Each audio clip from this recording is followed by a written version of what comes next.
So, hi, good morning, everybody from Luxembourg. Good morning, Shell. Good morning, Ricardo. Good morning from Austria. And it's good evening here. It's 8 o'clock at night in New Zealand. We are in every part of the world, actually. We are talking to Ricardo Leppe today, which is a educational evolucer, or I almost said revolucer, but it's evolucer. And we're so interested in your story, in your path that you have done. You actually teaching children to learn better or to have fun while learning in school. And Ricardo, I read that you have never visited school. Is that correct? Nope, that's not correct. In the internet, there are so many texts about me, and none of these texts is written with my intention and not written by me. So Okay. if you want the original version, go to my website, and there it's written that in the first 4 years I have not visited school, and after that I was like normal, like in a normal school. Yeah, Okay. let's call it like that. So just swept this mistake away. You have done a lot of homeschooling as well. I read on your website. And then you, after that, you have decided to become a magician. Sure. Always cards with me. So let's start the story a little bit before, because my parents did not like the normal education system. So at the first 4 years I was a homeschooler. I also lived for 3 years in South America, in Peru. We could talk a whole episode about this time. So, and when I was 10 years of age, I got into a normal school, normal gymnasium in Austria. Normal, I say, because when my parents are waking me up in the morning, they ask me if I want to go to school today or not. And if I say no, I could sleep. And they Wow. just closed the door again. So yes, I was normally normal at the school, but not really like the others. And the teachers could not go against me because my grades were very good, because I knew how to learn very fast. Also, in my first 4 years of homeschooling, I was just learning 30 minutes an hour, 30 minutes an hour, 30 minutes a week, because my parents taught me how to learn, not what to learn, but how to learn. From my perspective now, they just knew some basics, but also if you just know some basics, you're faster than everyone else. So after 8 years of normal school, I became a magician, a stage magician for adults. And as a magician, you need to know certain techniques like Mimo technique, Loki technique, how to remember names, how to remember numbers.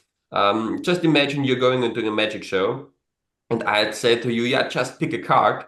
And after 10 minutes, I say, can we do the trick again because I forgot your card? That's not good. Or No. if you invite someone on the stage and after 2 minutes, you have to always ask, what's your name again? Because most people, when they meet someone new, they shake hands, and after 5 seconds, they forget the name. Guilty. Yeah. But as a magician, that's not very good, because you have to perform, you have to be faster than everyone else in this room. So all these techniques for me were normal. And then I became 25, and then the teacher saw me multiplying with fingers and calculating in a completely different way. And she asked me what I'm doing. I said that's Vedic mathematics, so from India, and also from Morocco in Africa, and some parts of this mathematics system is from Japan, and some are from me. And she has never seen something like that, so she invited me to her school. The children were about 7 to 8 years old, and I asked them what they're learning right now, because at that age I was homeschooler, so I don't know what they're doing right now. And they told me they are doing basic multiplication tables or timetables, so like 7 times 8, 3 times 9, or whatever. And usually in Austria, it takes the students about 1 year to learn the timetables or multiplication tables. And we reduced that learning time to 1 hour. That spread like crazy in the neighborhood schools. Mm-hmm. And they all invited me, yeah, can you show us the trick with the multiplication tables? I said, yes, but there are also tricks like that for learning vocabulary, for learning formulas, for learning numbers, names, or whatever you want. Mm-hmm. So after 1 week visiting a lot of schools, I made like a concept for the schools where I'm talking with the children from 8 a.m. until, let's say, 1 or 2 p.m. Then after that, 2 to 3 hours with the teachers, and at night, 2 to 3 hours with the parents. So it's a very long day. And this did not grow, it exploded in every direction at the same time. And Mm-hmm. from there on, from Monday to Friday, every week, I visited new schools. Mm-hmm. After some years, the parents pushed me a little bit to found my own school systems. Then I read a lot of books about Montessori, about Rudolf Steiner, and a lot of other people who invented their own school systems. And then I threw away all my plans after 3 months because I said, I have a problem in my head. There is a mistake in my thinking. It's not about me, it's not about you, it's about the children. I said, oh, cool. I'm in front of new classes, new schools every day. Mm-hmm. And I started asking the children every day the same questions. And I did it with over 50 to 60,000 students from the age 6 to 19. And I asked them how they want to learn, what they want to learn, and if they could create, like God, a new school system, what they would do. Mm-hmm. And I combined all this knowledge from all these students to school models. And I started to teach these school models to different schools, to teachers, to parents, to school founders, founded one or two schools on my own, and did grow very fast again. Mm-hmm. Then 2020, I could not go physically in schools. So in the end of 2020, I started with YouTube, Telegram, so on social media. I never wanted this before because I was so much physically present in schools and with children and teachers. So I said, if you're in front of them as a real person, it's always better than a Yes. video. Yeah. Yeah. But I could not go physically there, so I started with social media, and that grew also very, very fast. And Yeah. now it's the biggest alternative school movement in Europe. That's actually where I met you. And you got Yeah. me actually when you were holding a seminar where you were saying that we encourage children in the beginning to walk, to stand up again, to draw, to make music or sing and to speak. And we always keep them going, like encouraging them and spreading love and everything. And then at the age of 6, when school starts, they have to sit quiet, they have to speak only when they are asked and everything, which is quite the opposite. And Yeah. it's also interesting that you told about your parents. I wish to have parents like that. I remember when my parents drove me to school in the morning, they drove me to the station, and then as soon as the car was behind the curve, I returned back home to my bed, and I was like, it was all fine until I put a wrong date on the excuse I had to write myself. What's good? I put the wrong date, and then everything was exposed, and it was not fun actually. But I never liked school. How about you, Shell? Did you like to go to school? Oh, I was a real like girly swat. I loved school. I always did extra subjects. I think very achievement focused, but at the same time, looking back, I remember my dad used to give me projects outside of school and he'd have the encyclopedias and he would just say, write me something on Egypt.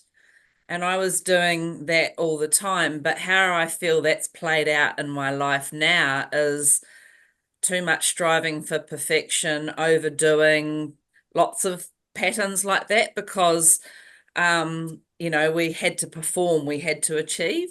So it's interesting how the models of learning can create these challenges in you actually. Also, the habits, usually the daily habits, we don't know where they're from. Usually they come from time at school. Mm-hmm. And if you ask 100 students if they want to go to school, if they could decide, they say no. So we created a system that 99% don't want. And Gotcha. that's a huge problem. And it's only working because they force us for our taxes, and they use these taxes to pay the schools, and the schools force you to put your children there. Mm-hmm.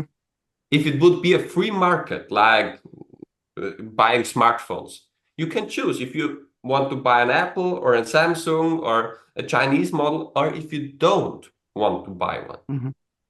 And if you have this decision at schools, school would be gone within 4 years. Mm-hmm. And It's if you have to force someone, yeah. it's always a lie. Yes. Always in life. Yes. I don't have to force someone to eat an apple or to play football or soccer as a little child because they want to. They want to I learn. don't have to force you to eat something because you want to. Mm-hmm. I don't have to force you to live your life because you want to. Mm-hmm. But if they have to force, I tell, yeah, school is so fun, it's so good learning, you're learning for your life and it's the best time. And now you have to go, if not, your parents go to jail. It's so fun that your parents will end up in jail if you don't do it. Yeah. It's that funny. Mm-hmm. Imagine. Mm-hmm. And there are sentences like, yeah, you are learning for life, not for school, honey. You have to become It's someone. very funny. And then you're coming home and you never see your parents learning in your math or history books. Never. But they keep telling us it's so funny and you're learning for life. And they are living their life and they're not learning in these exact same books. Yeah. And if you ask parents if they are willing ever again in their life to learn like they did at their school, they say no. Nearly 100% of the people. And also they say to us that you are learning in school. School is for learning. And now, can I be that honest? Is that okay for you? Yes, it's completely okay. Yeah. There will never be a time in your life where you learn that less than in school. Yeah. Usually, I don't remember anything anymore. Let's say you're 25 years old. There are studies in Europe, a lot of them. Let's say you're 25 years old. And then they gave you every exam from your school time again. Second class history, third class math, fourth class about English, whatever. They cut out, of course, the first 4 years because you know how to write an A and what's 3, and you know how to write a B. Okay. But let's say the last 8 years or 9 years. When you're 25 years old, the average student knows 1.5%. 1.5% of what they have learned in these 8 years. Let's say we are going to another subject. You want to become a doctor. And I'm a professor and I teach doctors, medicine doctors. And I tell you, Michelle, you can come from Monday to Friday, 8 hours every day. And after 8 years, you know 1.5%.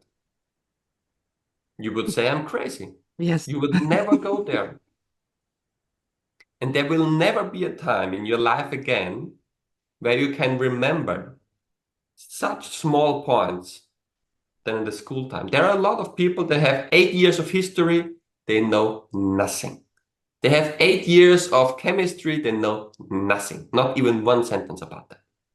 That could never happen again. Let's imagine that you have a hobby or a new job, and you have that job for 8 years and you know nothing about it. That's impossible. Yeah. That's not possible. If I'm asking children, you can now play this new video game for 4 years, and then you have to tell me something about that. They know every pixel, every little detail. They know everything about it, really everything.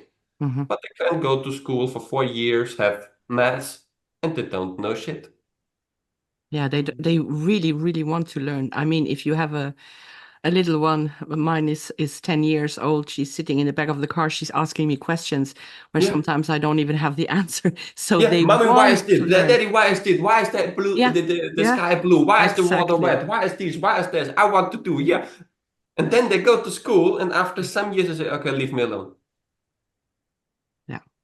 No more What I questions. noticed as well is with drawing pictures. My Yeah. little one, she drew pictures like they were over flooded with colors, with every color of the box was on that paper. But when I look at pictures now, after she has been to school, they are like it's like less and less and less and less color, Sure. less, yeah. And that was really Before amazing to school, she observe. could paint her parents like she wanted. Hmm. She could paint the flowers or the sky like she wanted it, and everyone said, "Oh, that's beautiful." Yeah. Then you go to school, you have your first art lessons, and they say, "You have to paint it that way. If not, you're wrong, because my way is the only way." The same in mathematics. If I show some students different techniques in math, they have the same results. Hmm. But the teacher said, no, it's the wrong path. Yeah. And I said, yeah, they're twice as fast as the other ones. The result is the same. That's so stupid. Yeah. That's That's really so incredible. stupid. Yeah. Yeah. And then from before that, every way was a good way. Some want to learn sports, some want to learn about math, some children are reading very fast, some children don't want to read, and it was okay. And now they're saying, so you're 6 years old, it's Monday, 8 o'clock or 8:30 in the morning. With this book, this teacher, in this classroom, right now, you want to learn. Why? You would never accept that as an adult. You would never accept it. Hmm. Let's imagine, Michelle, I'm saying to you, okay, now you're 20 years, 23 years, it's Monday, 8 p.m., now get the second child. Now. Would be a problem. Hmm. Maybe this young child wants to learn how to read, but maybe not on a Monday in the morning. Maybe not with this boring book. Maybe not with this teacher. Maybe he wanted to learn read how to read 1 year ago. Maybe he wants to learn to read in 5 years. No one knows. There are women 18 years of age, and from my perspective, they are very grown up and they are ready for a child. And there are also women 40 years of age and they are not ready for a child. And we are comparing all the children because on paper it said now he's 6 years old. Now he has to learn how to read. Hmm. I learned how to read when I was 4 years of age because I liked it. My brothers when they were 10 years. What's better? They learned how to swim and how to ride a bicycle very, very early. I learned it when I was 9 years old. What's better? Who are they that they can tell us or our children if they're reading very fast? That's a genius. If they're learning math, that's a genius. If he's very good at playing the piano, yeah, he should learn maths. If you have a new Mozart or a new Beethoven in your belly, and you know that, or a new Ronaldo or a new Messi, you would never go on his nerves with learning new grammar. You would never do that. And if a child is 2 years old, you're always telling him, you're the greatest, all doors are open for your life, I'm so proud of you. And what is he doing when he's 2 years old? Shitting his pants and throwing spaghetti? And even if it is not doing something positive for our, let's say our household, we are so proud of him. And we are telling him that everything in his life is possible. 4 years later, they go to school and they say, yeah, honey, but if you don't know how to write this grammar correctly, yeah, then maybe your life will be not so good. What? Mm. What the heck? We're just closing everything's been closed in. Yeah. and shrunk with Yeah. rules and boundaries and structure and yeah. It's like I'm telling you, Michelle, if you don't want to learn how to be a magician like me, then you're stupid. But you are just good at writing books or playing the guitar? No, no, no. You have to become a magician. You don't want to go on stage? No, no, no. You have to be a magician. It's also, I mean, there are surely teachers, people who want to try different things in school, because it's quite difficult when you have a class full of students, full of children, like 20 children in one class, and everybody wants to do something individual. It doesn't work. And also they have to, It works. yeah, I know you are But you going have to to tell you have me you have to this think very afterwards, different. but they also are stuck into in a system where they have to do what's on the Yes. program other people are installing, you know. And yeah, tell me, how does that work when you have 20 children in a classroom and everybody is like surely an individual person? So how does that work? There is a sentence like, if your education limits your imagination, it's called indoctrination. Mm-hmm. And there's another one, but it only works in German. Maybe you can translate it correctly, but it's not really possible, I think. In German, you say Ausbildung, Yeah, and that means no education, yeah. because education means Bildung. Bildung is education, and they mean no education. They call it like that here.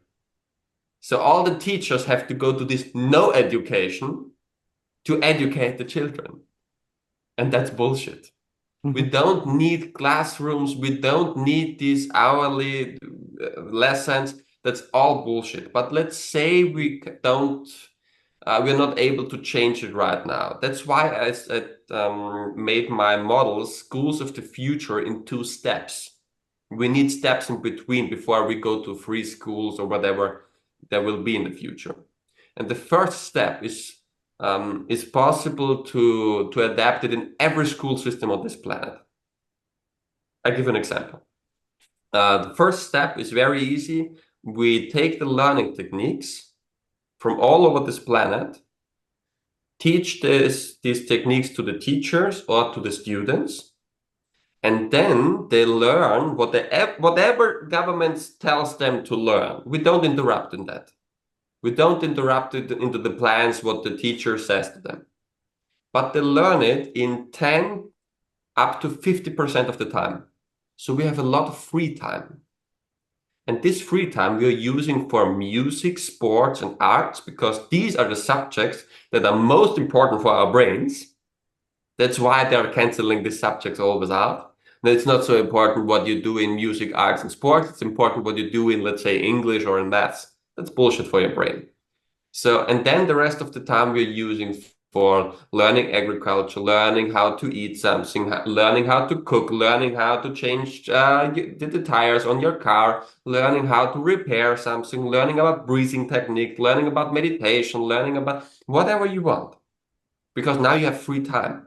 I give you an example. She's the head of a school in Bavaria, in Germany, in South Germany. And 5 years ago, she came to me and she said, I'm an English teacher also at this school. And I'm suffering so much because I have to put so much pressure on the children that they're learning this grammar and these vocabularies. They don't want to learn it like that. And I told her, if you want to change completely, the barriers are here, mostly here, not from outside, mostly here. And she said, okay, I'm willing to do that.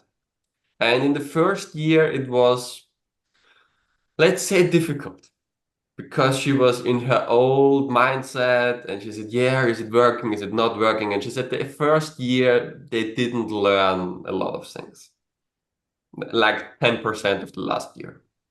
In the second year, they learned the year before and this year. So 2 years in 1 year.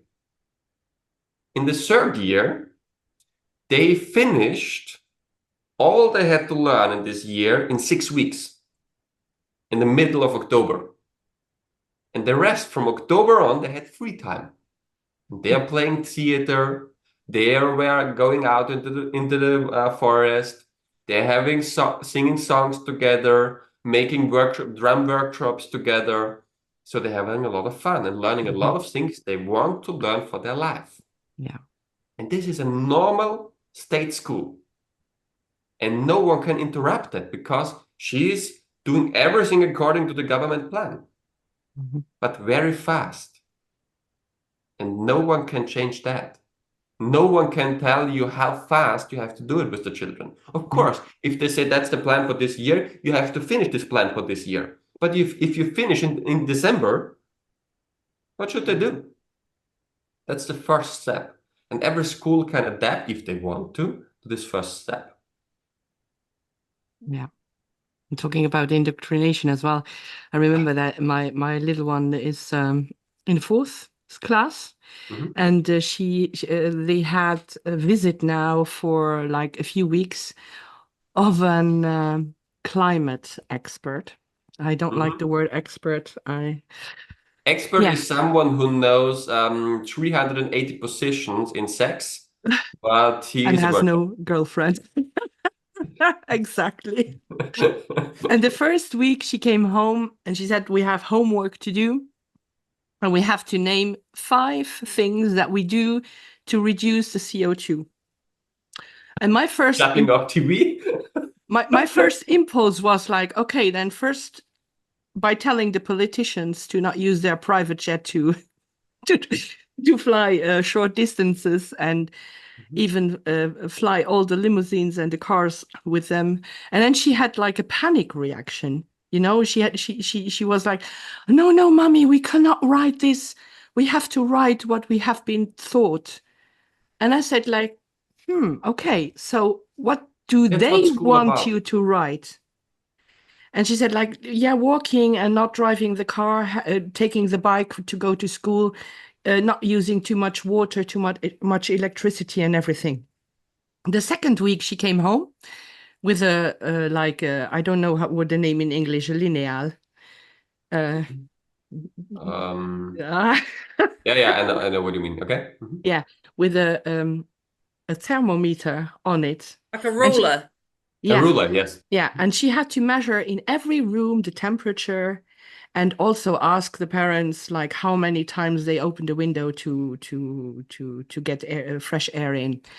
And then I said like that, okay, then please ask that expert how many of that bad CO2 we have in our atmosphere. And she did it. And he was like, oh, that's a really good question. I have to look for it. And he has gone to Google and just put the question in how much CO2 are in our atmosphere. And he said like, well, okay, it's 0.04%. It's not much, but it's not little, but it's already too much. That was the answer. Yeah. And I was But like, it's oh the my, same, it's all these not experts. We had experts about banking system. yeah. And he made the big mistake. I was 16 years old. At the end, he said, has someone a question? And he said, yes. Of course.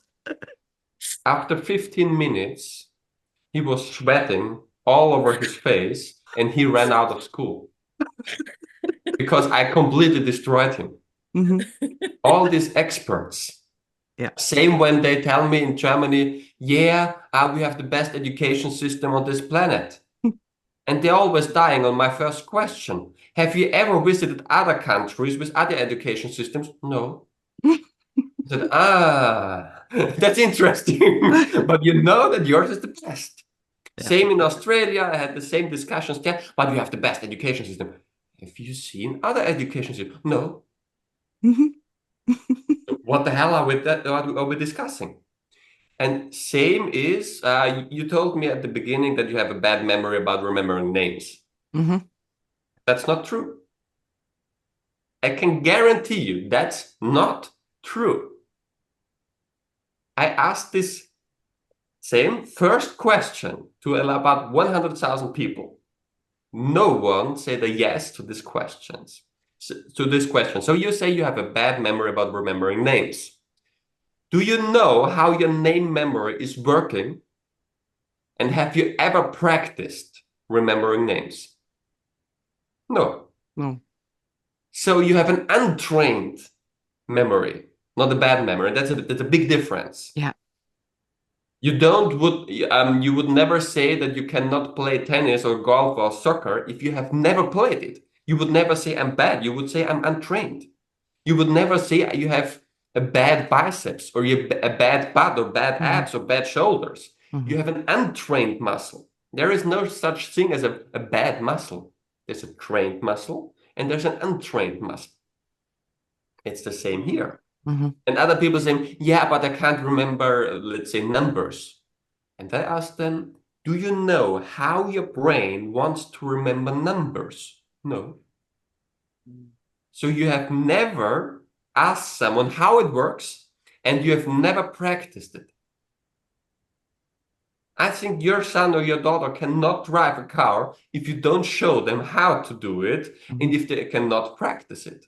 You would never say your son is too stupid to drive a car if you don't show them. Yeah. No one has shown you how your brain works. And then most people say, yeah, it's genetics. Or in my family, everyone is bad in language learning or in math or whatever. That's all bullshit.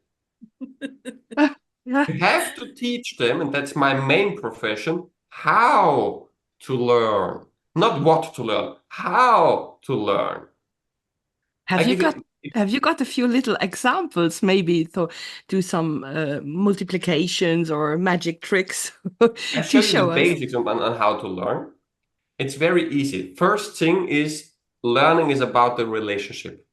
Do I like you? Do I trust you? Yeah. We all know that we have a little child.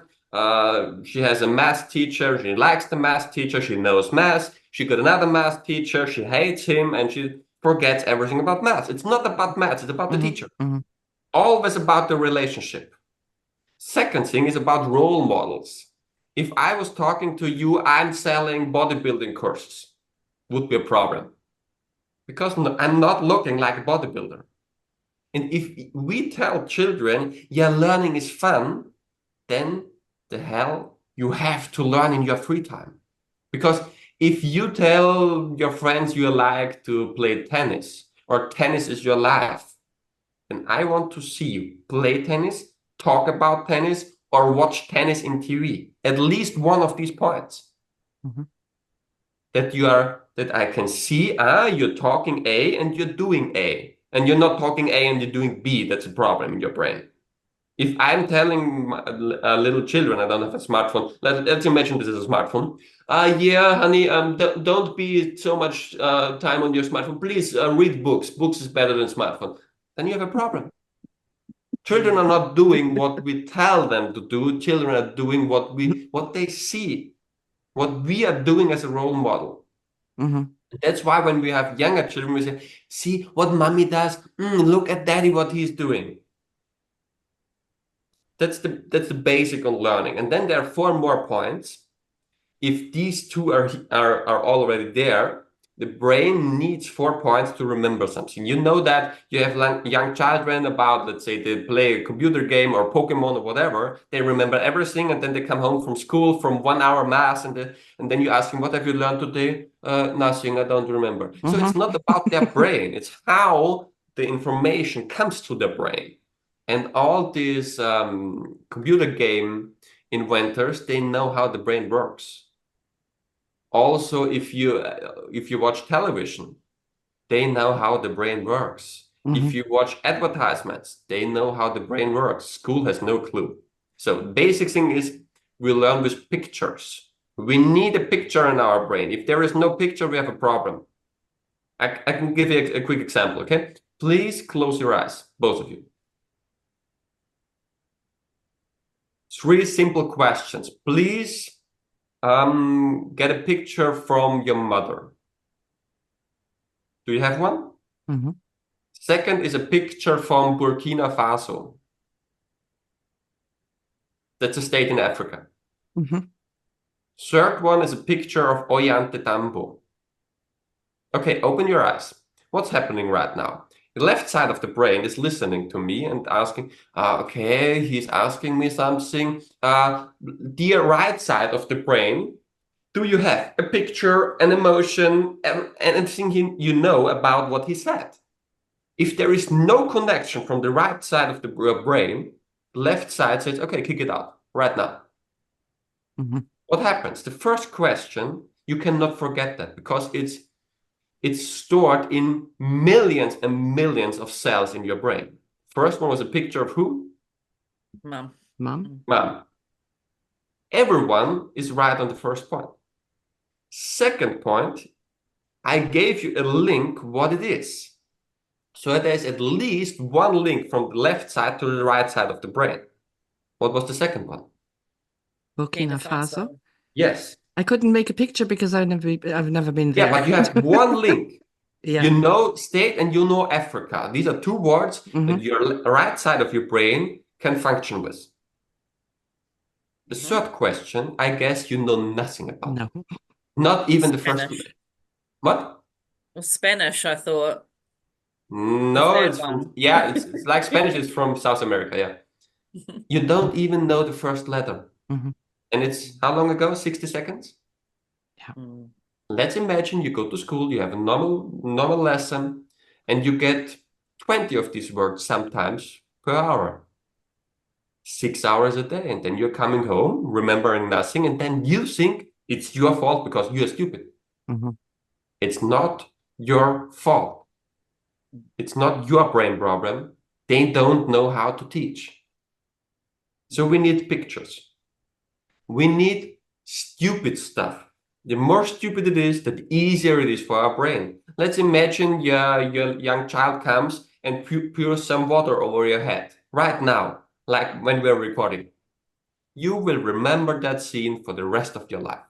Absolutely. I can guarantee it. Yeah. That's why we're talking in a funny voice with young children.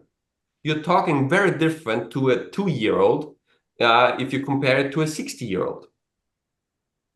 Because we try to make it funny, we make jokes, we are cuddling with them, we are tickling them, so we make it funny.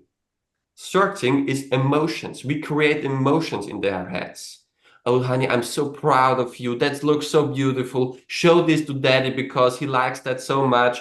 Take it tomorrow to your grandmother because she is so proud of you. We are creating emotions. Fourth point is we are creating connections. So your young child has never seen a playing card, and you recognize that. And then you're telling sentences like, honey, that's similar to. You have seen that there. You can use it here. Mommy takes it there. So we are linking it to things or emotions or pictures your child already knows. So we're linking the new things to pictures he knows. That's how we learn. And then little Michelle is sitting in physics class when she's 12 years old. And let's imagine you love your teacher and your teacher is a good role model for physics and he loves it too. If these 2 points are not there, you can forget the rest. But let's say you had a really good teacher. Then he writes the first formula on the board. And your brain says, picture, no. Funny, no. Emotion, no. Connection, no. Get it out. And then you think you're stupid. You're not stupid. Yeah. I'll give you another example. Let's say to Dana Michelle, close your eyes, please. Let's imagine in front of you there's a frog, a little green frog, and he is eating a mosquito guacamole. He likes to eat his guacamole with mosquitoes. Okay? Open your eyes. What is sitting in front of you? A bowl of guacamole full of mosquitoes with a frog on it. Yes. So that's a very easy picture. Yeah. And if you have a frog, F, that eats mosquitoes with guacamole, F equals M times G. That's gravity. That's the formula for gravity. I gotcha. Now your brain says, I'm seeing a frog. Frog is here, frog is in the red side too. If the frog is green, brown, sweet, if you hate frogs, it does not matter. Your brain can work with a frog. Your brain can work with mosquitoes. Yep. But it cannot work with F equals M times G. No pictures, no connections, no emotion, nothing funny. That's just one quick example. No, And now they're remembering everything. We are doing so many stupid little stories with the children. They have so much fun. They remember everything. yeah. And now they say, oh, I'm good at physics. I'm good at remembering formulas. Yeah. So No, it's that's a always really this great how to. example. Yeah. And I'm just a little bit curious about the techniques, Ricardo, from the point of view that you started at the beginning talking about maths and you had your fingers up and you were talking about the Vedic side of things of learning in Morocco and Japan. And what I noticed on your website was that you invited people to share techniques if they were happy to, and then you could publish them anonymously if they had case studies and different examples. Do you get a fair or what you would consider a good amount of support with people sharing what they've found has been really helpful? I have an army of mothers. An army of mothers sharing my stuff all over this planet faster than I can ever imagine it. I'm on the airport in Mexico, and there are some mothers running towards me. I'm sitting in a restaurant in Vietnam, and some mothers recognize me. I'm sitting on the beach in Thailand, and some mothers come to me. So So cool. yes, I never put $1 or €1 into advertisement. I have my mothers, my army of mothers, Wow, and they are sharing it very, very fast. that's really fantastic. So if we were to connect with you on a more global scale, other than obviously YouTube is mostly written in German and there's a lot there, is Telegram where it's at? Like how are people connecting with you and learning from you outside of what I saw as mostly, say, Austria, Switzerland, Germany, and South Tyrol? I mean, I've Yes. only taken a snapshot, but I'm interested in how the globe gets to you Usually I through the have mothers, Ricardo. over 60 countries on a monthly base on my website. So people from over 60 countries, but it's right now it's all in German Yep. because it's not so easy to translate in other languages. So I have to do it on my own. Most people say, yeah, use artificial intelligence or whatever. They said, yeah, if you have like say a doctor's text or a normal homework to translate that with AI, it's very easy. But if you tell them like a frog eats mosquito with guacamole, they are translating only shit. Yeah. Yeah, and I have a lot of words and connections and new phrases that are not written in ordinary dictionaries because I have to create different pictures that you can have different results in your brain. And AI is crumbling with that very heavily. And it's planned for me for that year to start YouTube, Telegram, and website in English. I already registered, have wisdomcreatesfreedom.com. That's the English website for that, but it's not open right now. And because I have a lot of stuff in German. I have on my website and everything is for free, 400 plus videos, plus PDFs, plus books. So it's a lot of work, but I will start in English soon. That's great. That's really great. I mean, there's also something we can do before school actually starts because, like, in the time we have been brought up and thought how to become a human being, each of us has experienced that recognition and love come and go from our parents at the beginning. If like we give something great and then withhold it, and then we give something great again and then withhold it again, this creates a kind of addiction in people. So we all become those approval addicts as an adult. I like to say it. We are all unconsciously turned into little approval addicts in our childhood with a deep rooted fear of criticism and failure as well, because we equate this with less love or even rejection. And This also starts with kindergarten or school. yes, yes. Because when they're, let's say, 1 year of age or 1 year old, how many times do they fall when they try to walk? 500 times, 800 times, and then it's okay. And we encourage them to do it again, try it another way. And then later on, when state gets his fingers into our life, or government gets his fingers into our life, then we start to compare them.